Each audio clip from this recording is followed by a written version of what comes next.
So now that you've practiced the sit, now we're going to add a new element. We're going to add the stay. So on the stay, we're going to start working from the front, and then we'll add movement around later on. So first we're going to work on getting the behavior. Most people, the stay signal is an open hand like that. Some people will make a fist. I prefer the open hand because you can see it from a long ways away. So I'm going to have, first I'm going to have my dog sit.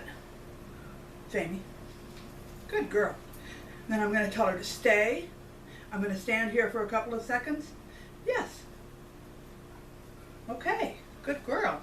So I gave her the reward, and then I gave her my release word. So she's not going to move. She's obviously used to doing stuff like this. So again, I would have my dog sit. Okay, so she's standing next to me. If your dog is already good at that, you can have him sitting next to you. Good, stay. Yes.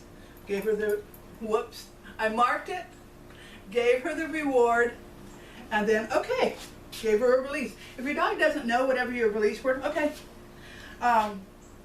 Then once you have given them the reward, you can take a step. Most dogs will get up and move at that point, and that's when they start learning, oh, that means that I can move now.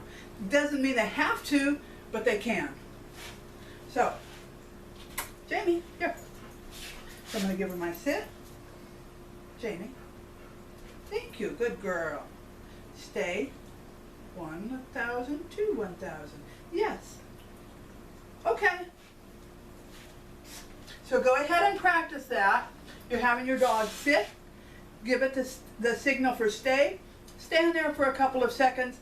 Yes. Mark it. Reward. Release. Okay. Go ahead and practice that, and I'll do a couple with Jamie. Okay. Here. Good girl. Stay.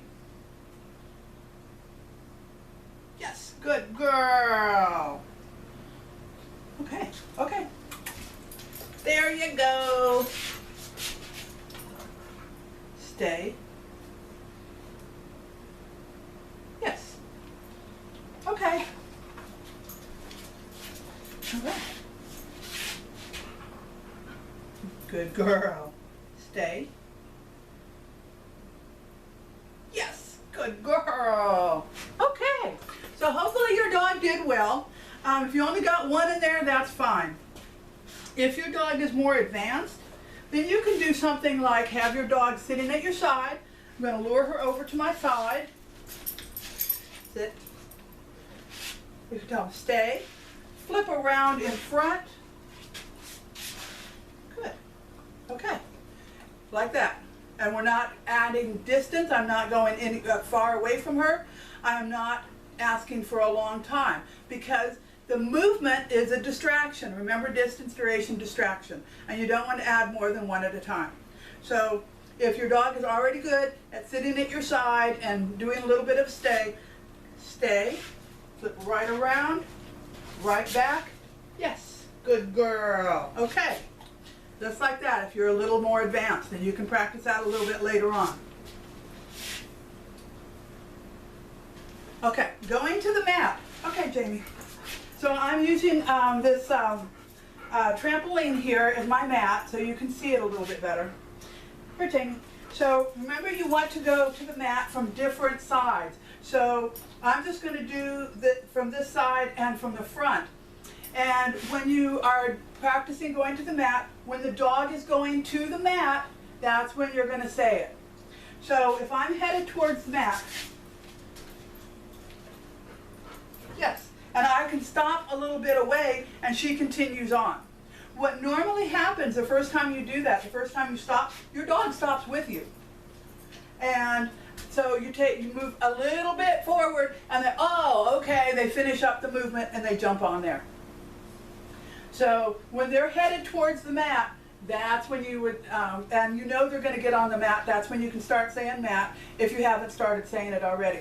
Some people say it already, that's fine. The dogs will figure it out. Here, Jamie. But what we're going to practice on this is a release word. I do not release my dog from a place or a mat from a distance. And that's because there are opportunities this, like I said before, and they will say, oh yeah, I must have heard something, or you say something and it sounds like okay or free or whatever your release word is, and they hop off. So I always return to the mat or the place, whatever you call it, and release them from there. So I'm going to have her go on. Jamie, place. Okay. Good girl. Jamie, place. Okay. Good. Jamie, place.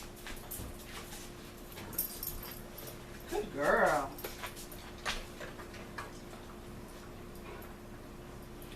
So I gave her the idea, when I say okay, that means you can come off the mat. Now I'm going to be rewarding her more for on the mat, because getting off the mat and being free to move around is kind of a reward in itself. Okay. So I'm going to do it from the other side, and my other helper Tula here. Okay, right? Yes. Okay.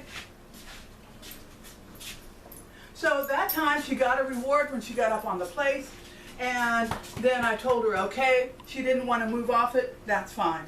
A lot of times if you're using an elevated place bed, the dogs like to go to that. At the Trainer Academy, we'd have this huge building. The dog would do something and they'd go racing across and jump on a place bed, because they knew that was a good spot. They got rewarded there. Okay. There.